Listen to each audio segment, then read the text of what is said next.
Bonjour, aujourd'hui nous retrouvons l'exemple Michael Elias.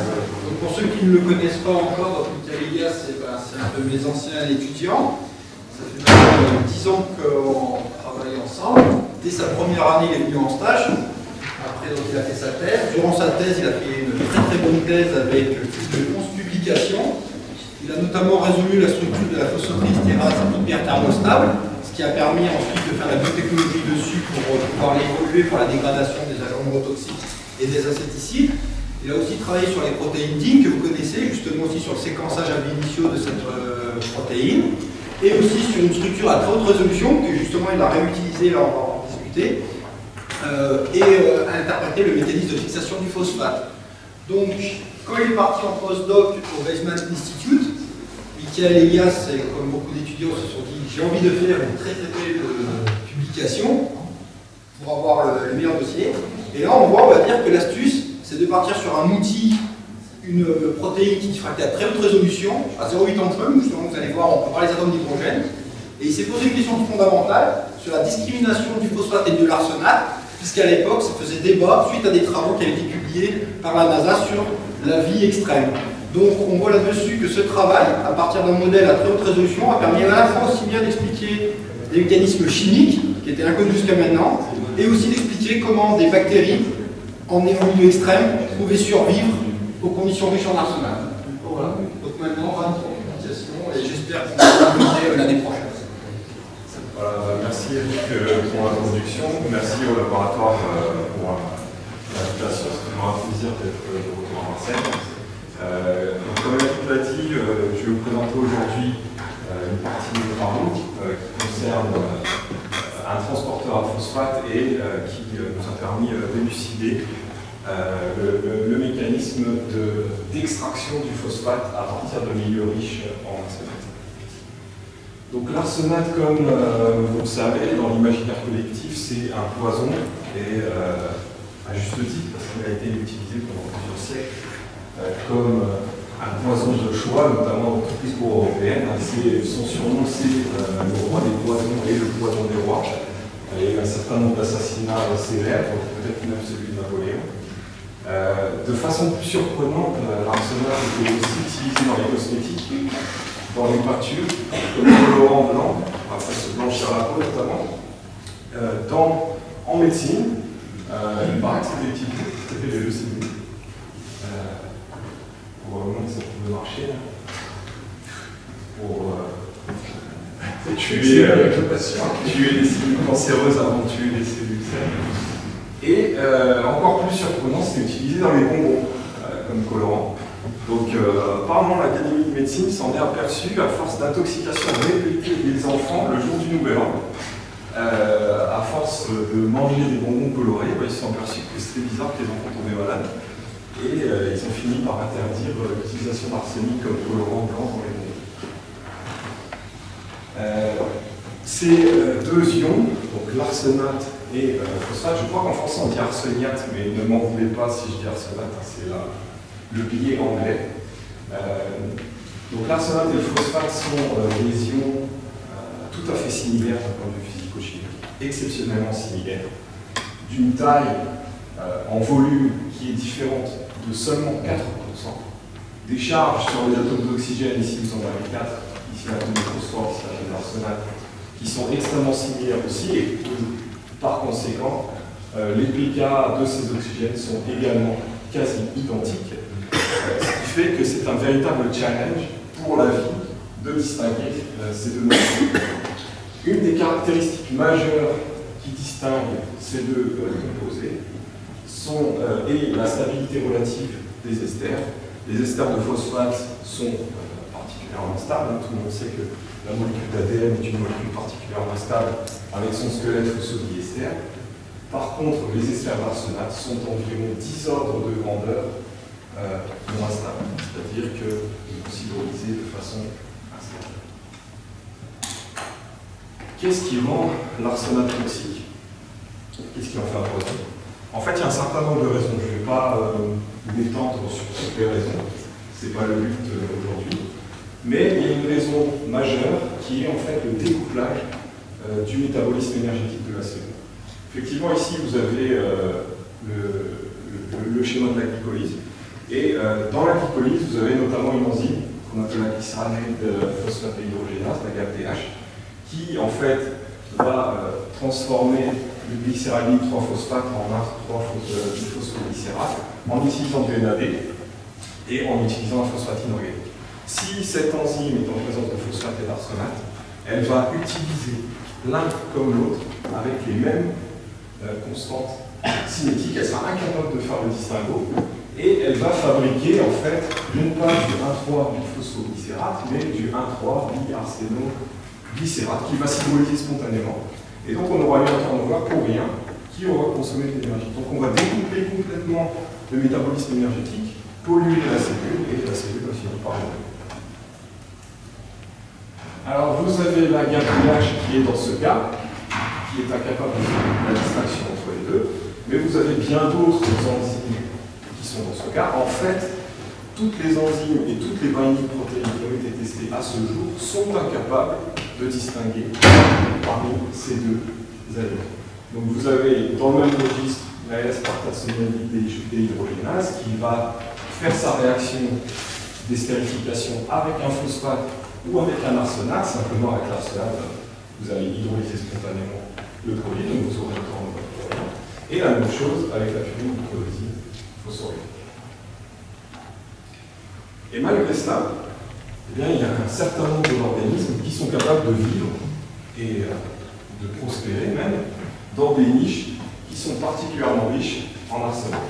Donc, notamment, ça c'est une image du Mono Lake en Californie, qui est maintenant devenu une place célèbre. Et l'eau de ce lac contient 200 micromolaires d'arsenate, ce qui est à peu près 10 000 fois la concentration maximale recommandée dans l'eau potable.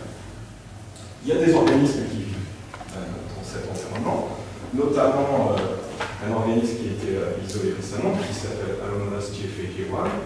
Et cet organisme, eh bien, vous avez sûrement entendu parler de cette histoire, c'est un organisme qui a été isolé par l'institut de la NASA et qui, pendant un temps, a été décrit comme capable d'incorporer de l'arsenate dans son ADN en lieu et place du phosphate, et donc de constituer une nouvelle forme de vie qui pourrait être basée sur l'arsenate. Donc ça a été publié l'année dernière dans Science, et l'essentiel de ce point était argumenté sur cette expérience. C'est très simple. Cette expérience, en fait, où ils ont pris cet organisme, ils l'ont fait croître dans différentes conditions. Donc ici, en milieu minimum, on a la croissance, c'est logique. En milieu minimum plus phosphate, l'organisme se développe. Et en milieu minimum plus arsenate, vous avez un lag, et puis vous avez une croissance modérée. Et à partir en fait de cette expérience, puisque les autres expériences du papier sont anecdotiques, eh bien, ils en ont conclu que cet organisme utilisait l'arsenate pour croître.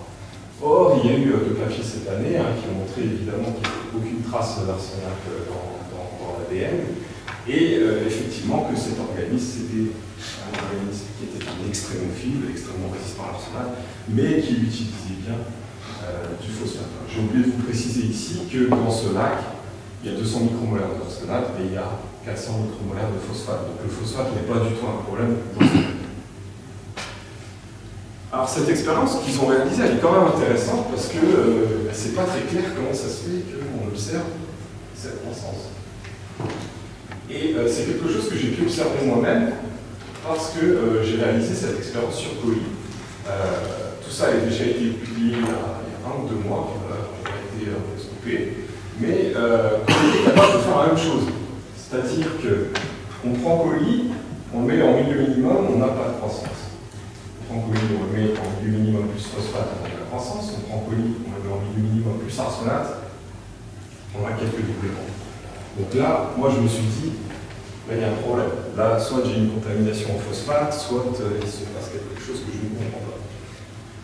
Ce qu'ils concluent dans ce papier, c'est qu'en fait, ils ont mesuré la dégradation des ribosomes de colis. Et en fait, ils observent que il y a un certain nombre de ribosomes, une très grande fraction en fait, des ribosomes de colis qui sont dégradés, et le phosphate extrait de cette dégradation ribosomale est utilisé par Tempo doublé. Alors c'est extrêmement intéressant parce que nous-mêmes, avec nos expériences qui n'ont pas été publiées ici, on a fait ça sur un colis qui est knockout pour les gènes d'import du phosphate. C'est-à-dire que c'est un colis qui ne peut survivre qu'en concentration très très importante de phosphate. Il est incapable d'importer de phosphate de façon efficace. Et on observe exactement la même chose. Donc, une des possibles conclusions de ce travail, c'est que, en réalité, les bactéries ne sont pas en train de vivre sur le dos de celles qui sont en train de mourir, mais qu'elles sont en train de se cannibaliser elles-mêmes, de détruire une grande partie de leur ribosome pour pouvoir faire 2 ou 3 doublements de population. Donc ça, c'est quelque chose qui est aussi intéressant à explorer dans le futur.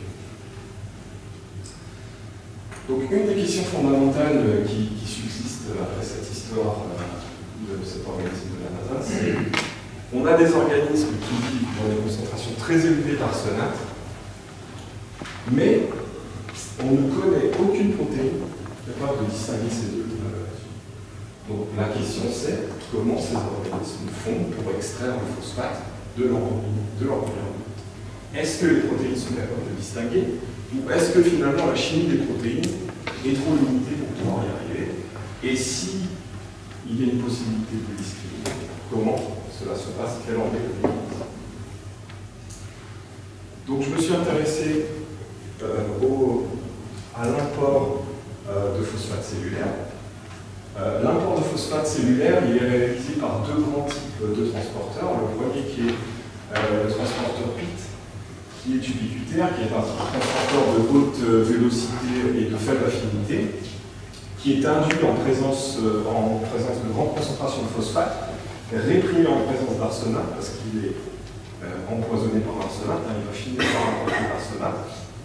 Et le second transporteur, qui est le transporteur PST, qui lui est de plus faible vélocité, mais qui est de haute affinité. Donc je me suis intéressé à ce transporteur, qui est un transporteur ABC classique, avec 2 protéines membranaires, 2 ATPases qui fournissent l'énergie pour lutter contre le gradient de concentration, et une solide binding protéine qui est périplasmique pour les grammes négatifs et qui est attachée à la membrane pour les grammes positifs.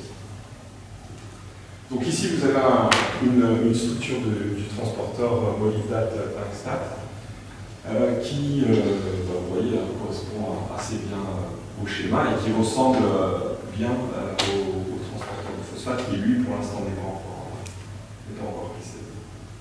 Donc on s'est intéressé plus particulièrement aux phosphate binding protéines, les protéines qui vont aller dans l'environnement, chercher le phosphate et le ramener dans la cellule. Donc ces protéines, voici la structure de l'une d'entre elles. Donc c'est des protéines qui ont un repliement assez classique pour ce genre de binding de protéines. Elles ont 2 domaines. Elles ont une charnière qui permet en fait au repliement de s'ouvrir et de se fermer à la fixation du ligand. Et ce sont des protéines de haute affinité et de haute spécificité, puisqu'on savait déjà qu'elles étaient capables de discriminer le phosphate et le sulfate avec 5 ordres de grandeur, même si le sulfate est vraiment très différent d'un point de vue physico-chimique du phosphate.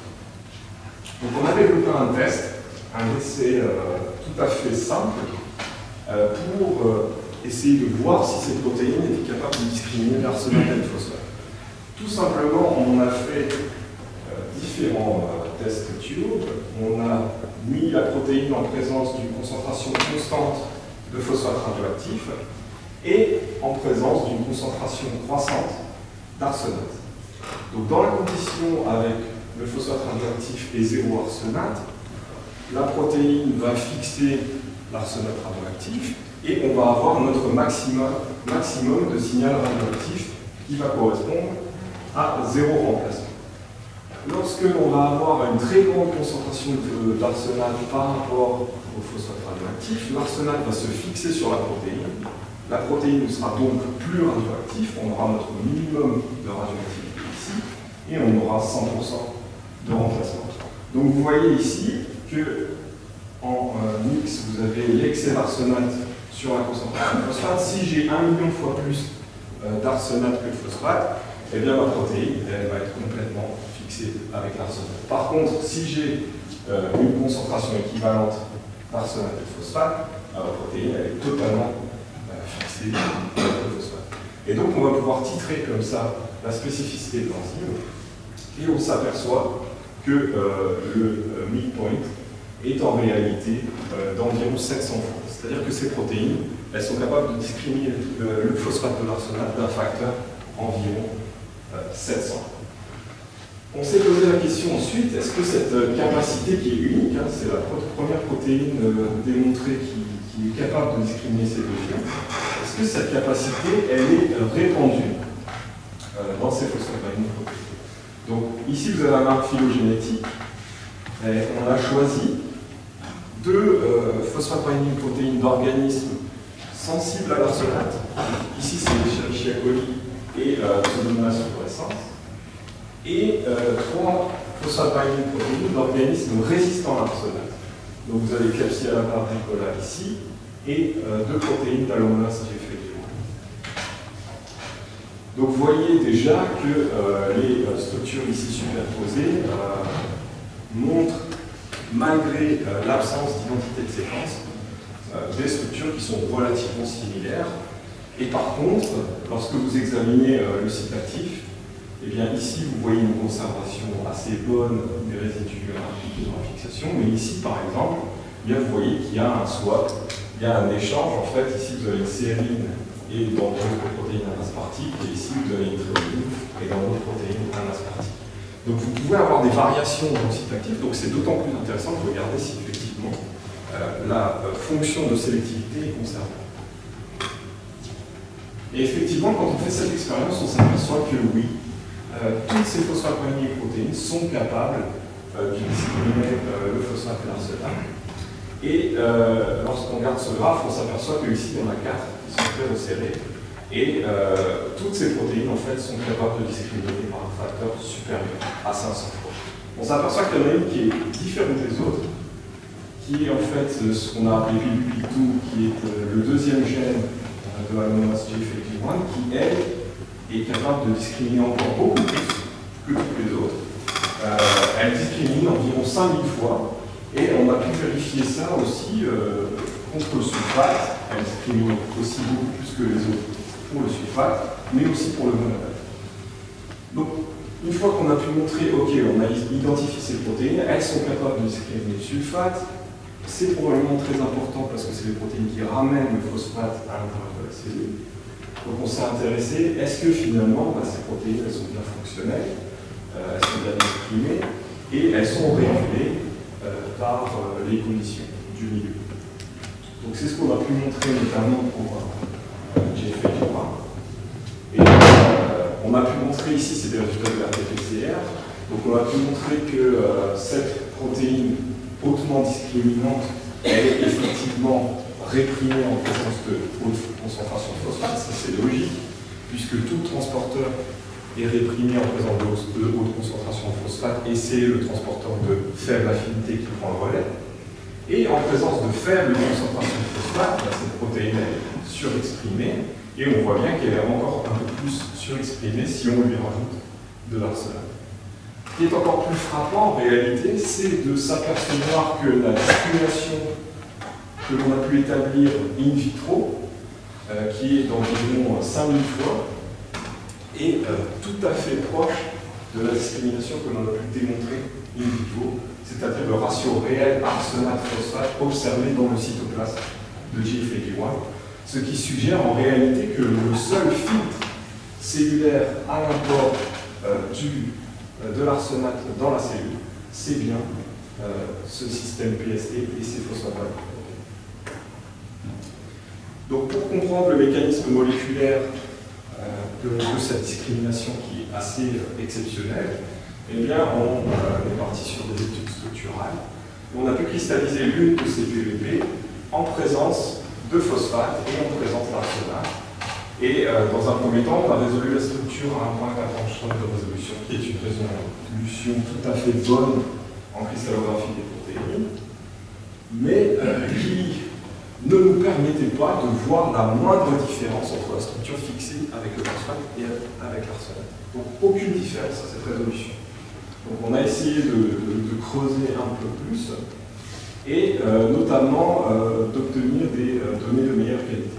Donc ça c'est un peu l'échelle entre guillemets des valeurs en cristallographie. Je sais que vous n'êtes pas tous familiers avec ça, mais en cristallographie des protéines, il y a un facteur qui est très important qu'on appelle la résolution, qui va déterminer le niveau de détail avec lequel on va pouvoir observer les atomes qui constituent une protéine.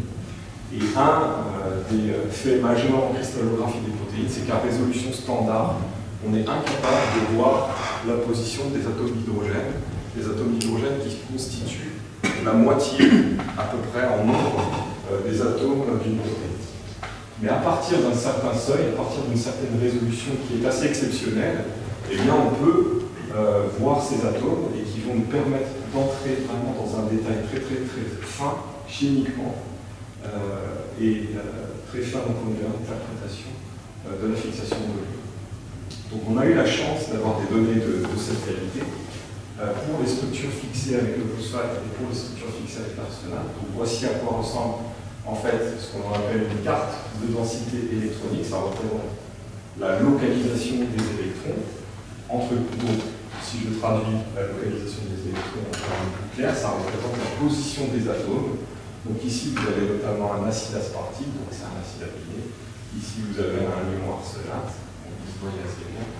Et en interprétant tout ça, eh bien, on va pouvoir comprendre dans le détail comment ça se fixe. Donc on a aussi utilisé une méthode de fluorescence qu'on appelle la fluorescence anomale pour montrer de façon physique et non ambiguë la présence d'arsenate dans la structure. Donc c'est une méthode de fluorescence, je vais simplifier, mais qui est tout à fait classique. Donc chaque élément en fait a un seuil caractéristique. Si on excite en énergie plus haut que ce seuil, on va avoir une fluorescence. Si on est en dessous de ce seuil, on voit la disparition de cette fluorescence. Et ces deux phénomènes en fait, caractérisent de façon non ambiguë la présence de cet élément. Donc ici, vous avez une collecte de données en dessous du seuil de l'arsenate, vous ne voyez pas de fluorescence. Ici, vous avez une collecte de données au-dessus du seuil de l'arsenate, vous voyez la fluorescence, qui prouve de façon claire qu'il y a un atome d'arsenic à ces positions. Donc ça, c'est encore une illustration de la qualité des données. Donc vous voyez par exemple ici une phénylalanine, donc un cycle benzène. Et vous voyez ici ces gris bleus en fait représentent la densité électronique résiduelle correspondant au seul électron des atomes d'hydrogène. On va pouvoir les placer. Et lorsqu'on a résolu les structures, donc la structure avec le phosphate et la structure avec l'arsenate, eh bien on s'est aperçu d'une chose, c'est qu'effectivement on peut les superposer très bien, même trop bien, parce que ici en vert et en bleu et en rose, en fait, vous avez les deux structures, mais vous êtes incapable de les distinguer. À tel point, elles sont si similaires en fait que vous êtes incapable de les distinguer. Et ça a été une très grande surprise pour moi, parce que je m'attendais vraiment à un changement conséquent dans la structure de la protéine, c'est-à-dire un acide aminé qui peut bouger un petit peu, etc. Et en fait, non, malgré la différence de taille entre les deux ions, qui, je vous l'ai dit tout à l'heure, c'est 4% en volume. Mais les distances de liaison, elles changent quand même un petit peu. Vous voyez ici que les oxygènes sont un peu plus lointains par rapport au centre phosphore ou arsenic. Eh bien, il ne se passe pas grand-chose.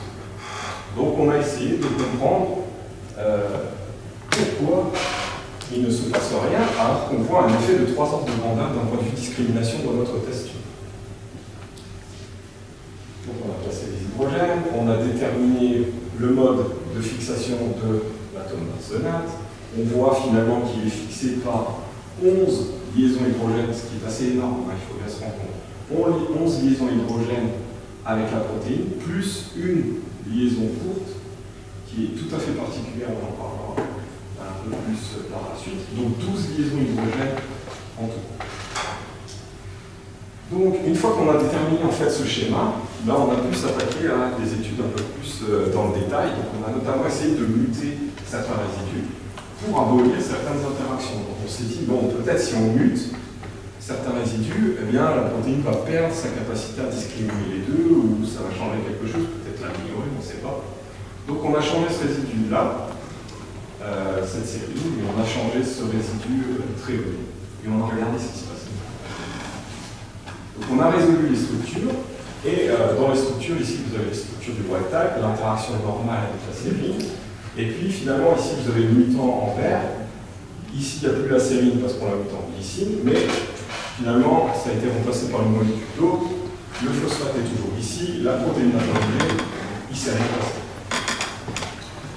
Ici on va noter cette tréonine en asparagine, ici en rose. Finalement, l'asparagine, qui est plus gros que la tréonine, lui, il s'est tourné de l'autre côté. On a perdu une interaction, on a perdu une liaison hydrogène, la même chose qu'ici, mais le phosphate est toujours ici, la protéine n'a pas bougé, il ne s'est rien passé. Pourtant, ces mutations, on sait qu'elles altèrent la capacité de la protéine à fixer le phosphate, c'est-à-dire que, entre guillemets, l'affinité pour le phosphate va diminuer. Mais d'un point de vue structural, il ne se passe pas grand-chose, à part le fait qu'on perd une liaison, et on a cherché à voir si cela changeait la discrimination. Lorsque l'on teste la discrimination, donc toujours on met un excès d'arsenal, on fait varier l'arsenal par rapport au phosphate, on s'aperçoit finalement que le wild type ou bien les autres mutants, ils ont la même capacité à discriminer. Donc en gros, on a peut-être diminué l'affinité parce qu'on a enlevé les hydrogènes, mais c'est pas comme ça que ça fonctionne. La discrimination, elle n'est pas due à ces liaisons hydrogènes, il y a quelque chose de plus subtil qu'on n'a pas compris, puisque les mutants discriminent de la même façon que le wild type. Donc on a continué à chercher, et on s'est dit, bon, peut-être qu'on a muté cette protéine en site actif, on a même introduit un acide aminé plus gros, et il ne s'est pas passé grand-chose, la protéine n'a même pas bougé, donc on s'est dit peut-être que cette rigidité extrême, et là, ça fait partie du mécanisme de discrimination. Peut-être que c'est vraiment une série qui est tout à fait adaptée à la clé. Et cette constellation de liaisons hydrogènes, donc 12 en tout, peut-être aussi que ça participe à tout ça. Donc il y a aussi le B-facteur qui est très faible. Donc le B-facteur, c'est un facteur cristallographique qui nous permet de voir à quel point les atomes sont agités. Donc si ce facteur est très bas, les atomes sont très stables et localisés. S'il est plus haut, on voit qu'ils sont agités. Et puis, il y a aussi le fait que tous les ligands sont des ligands de la chaîne principale et des ligands courts qui sont très bien stabilisés. Donc on voit que tout ici est rigide. Mais ça ne suffit pas, il faut qu'on creuse plus que ça pour comprendre ce qui se passe. Donc on s'est intéressé à une liaison particulière que je vous ai parlé tout à l'heure. Qui est cette liaison courte en fait entre un acide aspartique qui est ici et ici c'est dans la structure en phosphate, donc ici c'est un phosphate. Et cette liaison, qu'est-ce qu'elle a dessus? Donc une liaison hydrogène classique, c'est une liaison entre un donneur et un accepteur. Pardon, ici c'est l'inverse, ici c'est le donneur et ici c'est l'accepteur, où les deux atomes d'oxygène ici ont des pK différents, c'est-à-dire qu'ils ont des affinités pour le proton qui sont différentes. Donc le proton, il va avoir des positions qui vont être bien définies, et s'il veut passer d'un atome à l'autre atome, eh bien il va devoir traverser une barrière d'énergie qui est tout à fait importante, et c'est ce qu'on appelle une liaison hydrogène classique, ou alors une high barrier hydrogen bond, c'est-à-dire qu'il y a une grande barrière. Donc ce genre de liaison hydrogène, elles ont des distances canoniques de 2,8 angstroms, et elles ont des énergies qui sont relativement faibles, entre 2 et 5 kcal par mol. Qu'est-ce qui se passe maintenant si la liaison hydrogène se raccourcit? Et pourquoi? En réalité, elle se raccourcit parce que les deux atomes, ici et ici, ont le même pK, c'est-à-dire qu'ils ont la même affinité pour le proton. En gros, ils sont en train de tirer sur le proton avec la même force. Et la conséquence de ça, c'est que le proton il va se retrouver au milieu. Parce qu'on lui tire dessus de la même force des deux côtés. Et la barrière entre les deux positions qui existaient, elle va diminuer, et le proton il va se retrouver au milieu, et puis il va bouger un petit peu comme ça au milieu.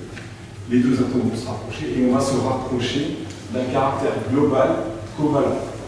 Donc qui dit caractère global covalent dit énergie d'interaction entre tous ces partenaires qui va se rapprocher évidemment des énergies d'interaction covalentes.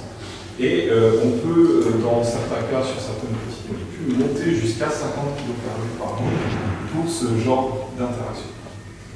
Donc ici, lorsqu'on analyse la structure avec le phosphate, on s'aperçoit en fait que, je ne vais pas vous faire le détail de la chimie ici, mais on s'aperçoit que les angles de cette interaction sont quasiment parfaits, c'est-à-dire qu'ils sont canoniques. L'angle canonique pour une liaison hydrogène entre le donneur, l'hydrogène et l'accepteur, c'est 180 degrés, ici c'est 179 degrés. Donc c'est vraiment très très proche des angles canoniques, et qui dit angle canonique dit énergie d'interaction maximale. Maintenant, si on analyse cette même liaison avec l'arsenate, on s'aperçoit que l'angle qui était optimal tout à l'heure à 179 degrés, proche de 180, cette fois il est proche de 160 degrés. Et 20 degrés de différence dans ce genre d'interaction qui peuvent aller jusqu'à 20, 30, 40 kcal par mol se traduit en réalité par une différence d'énergie brownian autour de 4 à 5 kcal par mol qui peut expliquer la différence de spécificité de la protéine. Un autre fait qui est particulièrement intéressant dans ces phosphates binding protéines, qui est complètement, à mon sens, sous-estimé en cristallographie des protéines, c'est un type d'interaction dont on n'a pas l'habitude de parler, qui sont les interactions répulsives ou les interactions défavorables. En réalité, et c'est assez surprenant si vous voulez, parce que ces protéines, c'est des phosphates binding protéines qui doivent extraire le phosphate de l'environnement, donc elles ont bien sûr évolué pour le niveau d'affinité. Donc c'est tout à fait surprenant de trouver dans le site de fixation du phosphate des interactions défavorables. Et pourtant, eh bien, ces interactions défavorables, elles sont conservées dans ces protéines, elles sont conservées chez E. coli, chez Pseudomonas fluorescens, chez Yersinia, et elles ont lieu en fait entre un des oxygènes de l'ion et deux acides aminés, donc le C-bêta, en fait le carbone bêta de chaînes latérales. Et lorsqu'on regarde dans le détail, en fait, en volume, le volume de Van der Waals de ces atomes, et en fait, on s'aperçoit que dans la structure du phosphate, on a des distances. Donc déjà, c'est assez surprenant, c'est assez intéressant de voir que les distances sont tout à fait équidistantes. Et finalement, la distance est relativement égale en fait, au volume de Van der Waals, un petit peu inférieur. Donc on a une répulsion ici qui est modérée. Mais par contre, si vous augmentez la taille de l'ion très légèrement, de 4%, eh bien, cette distance va se réduire. Ici, elle se réduit à peu près de 0,1 angstrom.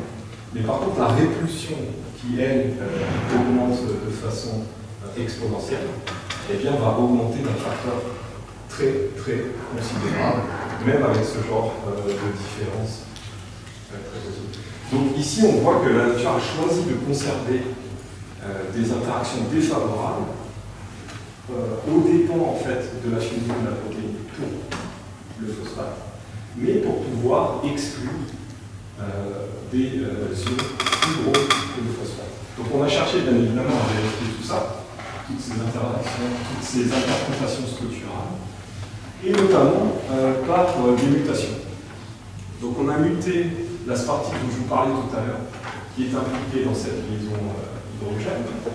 Et de façon intéressante, en fait, cette mutation, elle n'affecte pas la capacité de la protéine à fixer le phosphate. Donc on a pu utiliser ce mutant pour faire le test de discrimination. Et donc ici, vous avez la courbe de la protéine rectale, qui discrimine environ 700 points. Ici, on est près de 10 puissance 3. Et puis ici, vous avez la courbe des deux mutants qu'on a fait, donc aspartique en asparagine. Donc, asparagine, c'est tout simplement, on enlève la charge négative et on met un NH2. Et aspartique en alanine, donc là, c'est on coupe tout ce mouvement-là. Donc la conséquence de ces mutations, c'est on garde la capacité à fixer le phosphate, mais on contrôle complètement la capacité la protéine à discriminer l'arsenal. C'est-à-dire qu'on avait une protéine qui discriminait 700 fois. Maintenant, le mutant en L il discrimine 70 fois, le mutant en A discrimine 50 fois. Donc on a presque perdu la capacité des protéines à discriminer l'arsenal.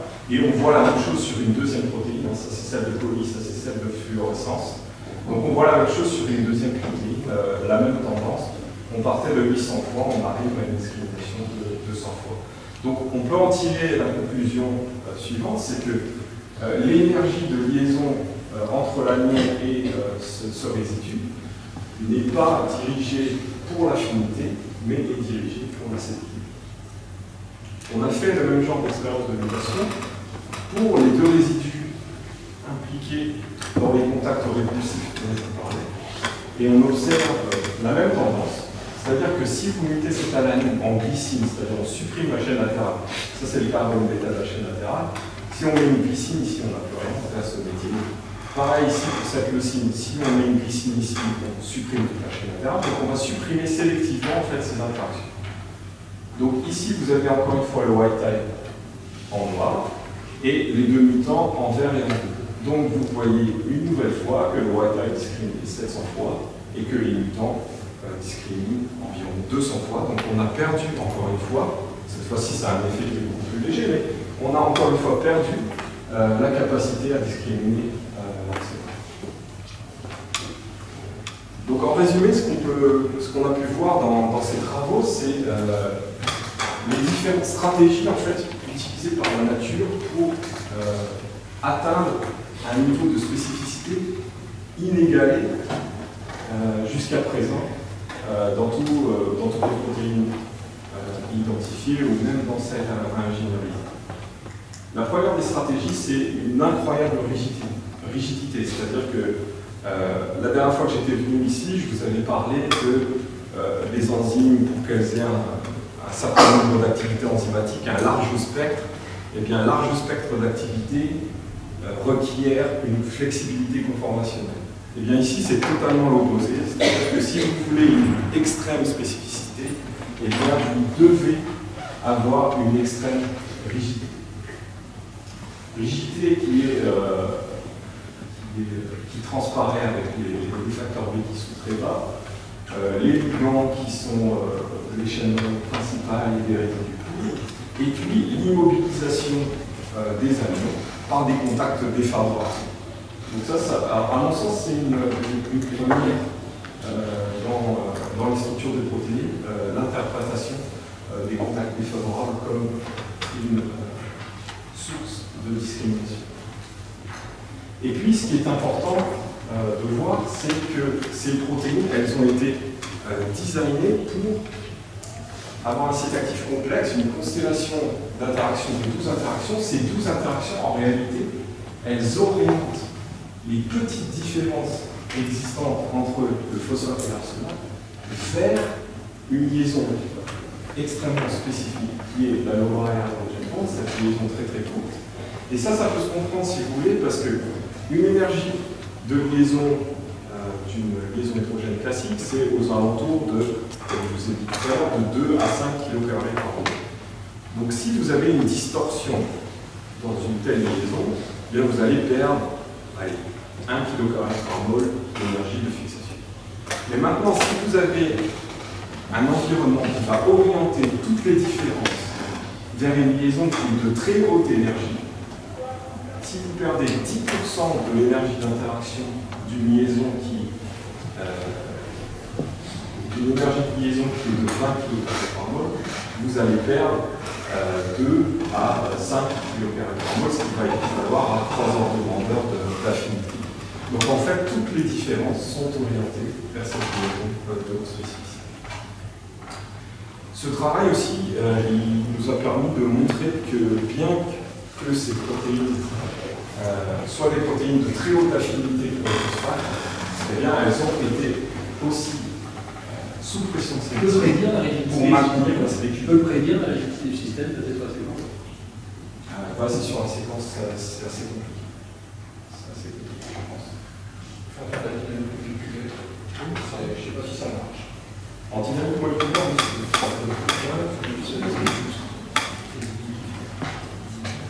Si la structure, en vrai, il faut plus la structure.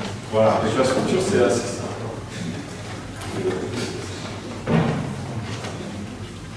Donc je vais juste remercier les gens qui ont participé à ce projet. Donc Alon qui est un collègue en thèse à l'Institut, Corina qui est la technicienne qui travaille avec moi, Eric ici à l'URMIT, nos deux collègues à l'ETH à Zurich et le directeur de mon laboratoire, Dani.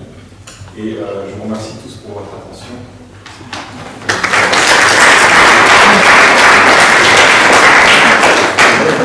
C'est d'autres manières d'approcher le degré d'évolution en systémalité, de regarder de nouvelles réalités. Aussi, qui voit que on a transformé l'activité lactonase en activité phosphorestérase, c'est des mutations qu'on a eu du mal à prévoir, qui sont, on n'avait même pas prévues, qui faisaient de l'agitation à l'époque. C'est des choses qu'on a fait un petit peu dans le laboratoire des neurosophiques. En fait, c'est les deux pendants des enzymes et des protéines en général. C'est-à-dire que si on veut un large spectre d'activité, non, ça veut bien on a besoin de ce que je voulais dire, c'est si ça, justement, quand c'est toujours dans leur construction, si dans leur construction, si on peut faire un choix alternatif si on peut utiliser ces données pour pouvoir faire un choix alternatif entre la forme la moins rigide et la forme la plus rigide, dans le choix de l'ancêtre le plus vraisemblable. Alors, la séquence, il n'y a pas la structure, c'est pas possible. Ça serait tellement empirique qu'à la fin, ça n'aurait même pas de sens. C'est-à-dire qu'il n'y a pas. Ouais, il n'y a pas. Quand tu. Il n'y a pas de. Tu ne peux pas reconstruire éventuellement la structure entre les motifs qui sont conservés pour voir quel est le degré prédictif de flottement entre les différents motifs conservés. On aura la topologie. Mais on va dire déjà c'est un modèle, et si après on fait de la dynamique moléculaire sur un modèle, est-ce que c'est relevant sur un facteur P? Oui, on peut l'avoir parce que le facteur B c'est les quadrats moyens sont non, parce que le facteur, ce qu'il faut bien comprendre, c'est que le facteur B c'est un facteur expérimental. On l'a par l'expérience en fait, on l'a pas par la prédiction. C'est ça le. Et par exemple, la taille qui est entre la taille de l'acide aminé qui est entre les motifs conservés, tout ça, c'est pas le type de l'acide aminé qui a dedans n'est pas prédictif de la souplesse du système. Il faudrait faire en fait de la physique vraiment de la structure, c'est de simuler l'agitation à une certaine température et de regarder justement tel atome comment il bouge. Mais c'est des techniques qui sont très très lourdes en temps de calcul et en vérification, on va dire une simulation dynamique, c'est plusieurs mois de travail. Donc j'imagine. Oui, mais parce que tu es physicien, donc tu ne réfléchis pas comme moi. Moi, je n'aurais pas fait ça, j'aurais pris des modèles, si tu veux, d'enzymes peu rigides et d'enzymes rigides, et j'aurais regardé ce qui étaient des séquences motifs conservés, pour voir s'il y avait quelque chose à voir dans les séquences de motifs conservés. Est-ce qu'on retrouve quelque chose, une signature liée à la rigidification ou pas, en termes de production d'acide aminé ou de séquences d'acide aminé? Je suis tout à fait d'accord. Le seul problème, c'est que véritablement, on est totalement arrivé sur ce plan. C'est-à-dire que si je regarde moi-même, qui suis autant expert entre guillemets des structures de protéines, si je regarde une enzyme, la structure d'une enzyme qui est stable, qui est rigide, et la structure d'une enzyme qui est flexible, je n'arriverai pas à prédire à l'avance laquelle est laquelle.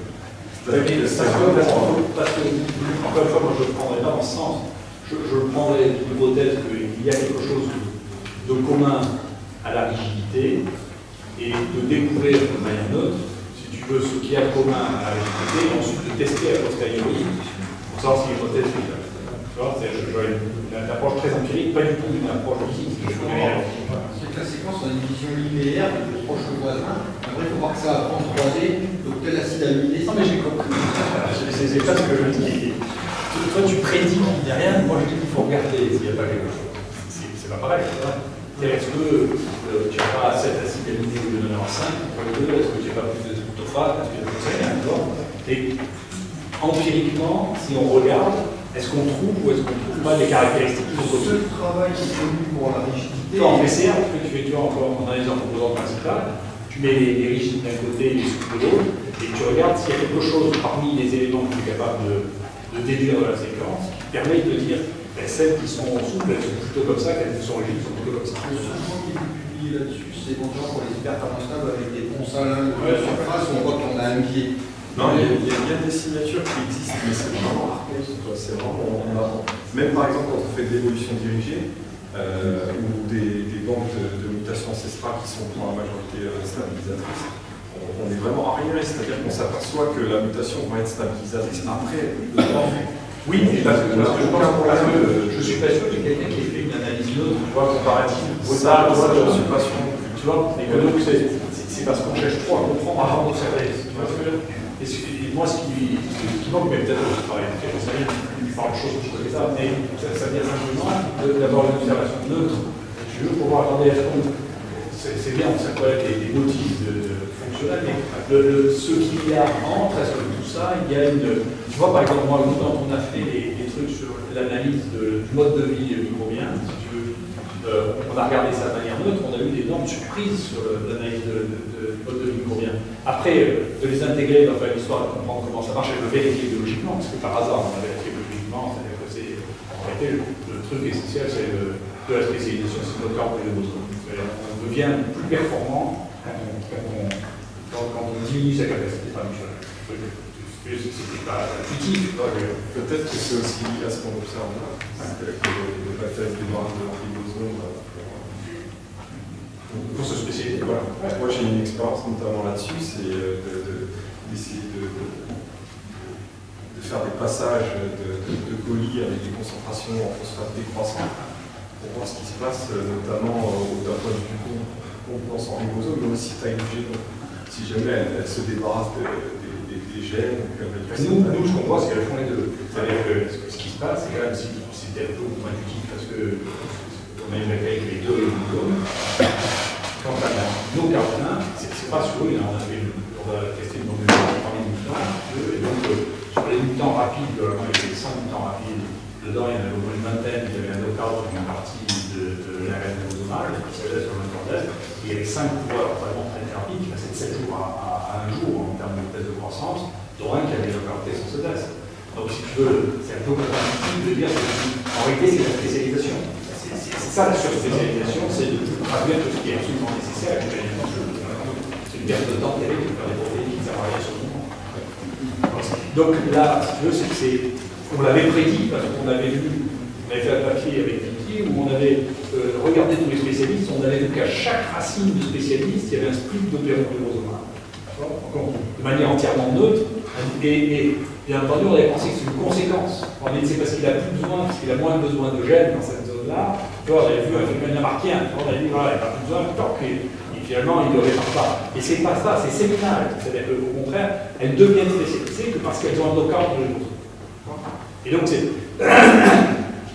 pour ça que je pense que cette étape d'observation entièrement neutre, de voir qu'est-ce que je peux mettre, qu'est-ce que je peux rajouter de manière entièrement neutre sur les éléments observables, et de voir en analysant le composant principal si tu peux clustériser les liquides avec les sous. Et tu vas bien voir ce qui sort. Ça sort rien. Mais on pense que juste un acide aminé à un endroit peut avoir des conséquences très drastiques sur tout. Donc oui, mais si tu veux, c'était pas plus compliqué que quand on a fait 212 génomes qu'on a analysés, si tu veux. Au début, on est parti à l'aventure, et à la fin, quand même, tu as des histoires qui sont extrêmement trucs. Et ce que tu dis, c'est qu'ils se débarrassent de la même chose, en réalité, on s'est rendu compte qu'il y avait un groupe de 100 gènes qui étaient captés par tous les spécialistes, et qui n'ont rien à voir les uns avec les autres. On ne connaît toujours pas l'histoire, d'ailleurs, la raison pour laquelle ils perdent ces gènes, pas les autres. Il y en a qu'on connaît, c'est les gènes de régulation du métabolisme, mais les autres, on ne sait pas du tout. Donc, si tu veux, il y a quand même, tout peut être déduit à partir, tu vois, il y a le souci vraie approche phénoménologique. Le souci ici, pour mener une telle analyse, à mon avis, c'est la constitution d'un banque de données. Parce que. Il y en a quelques-unes de stabilisation. Non, les protéines, tu connais ta stabilité et tu peux comparer. Oui, il y en a, mais je pense que dans ce qu'on a envie de voir, la stabilité globale de la topologie n'est pas très intéressante en réalité. Ce qui nous intéresse plus, c'est la stabilité locale à l'endroit où la chimie va se passer. Oui, mais il ne faut pas être extrémiste. Non, je ne suis pas extrémiste, mais je dis juste que je pense que si on prend une enzyme X ou Y mésophile et qu'on prend l'homologue thermophile, on va avoir un gap de delta G entre les deux, mais ça ne va pas être intéressant pour nous parce qu'elle risque d'avoir la même spectre de spécificité. En fait, nous, je pense que ce qui va nous intéresser, ça va être la flexibilité locale dans la région du site. Et une idée qu'on voit aussi peut-être avec la DGA, avec la RIA, c'est justement, on va dire des fois, pour améliorer l'enzyme, on sait qu'il faut muter. C'est très difficile de savoir les zones de muter. Ce qu'on voudrait faire, c'est faire un espèce de scanning dans l'ordinateur, mutation par mutation, pour voir celles justement qui ont plus d'effet par des dynamiques sur des boucles dans le site actif, ce qui pourrait réduire le nombre de données de mutation, et nous après nous focaliser pour ne tester que ces positions que gérer un peu de point chaud. Donc ça aussi c'est des choses qu'on essaye de faire un peu évoluer pour screener. Parce que l'ordinateur ça coûte toujours moins cher qu'expérience.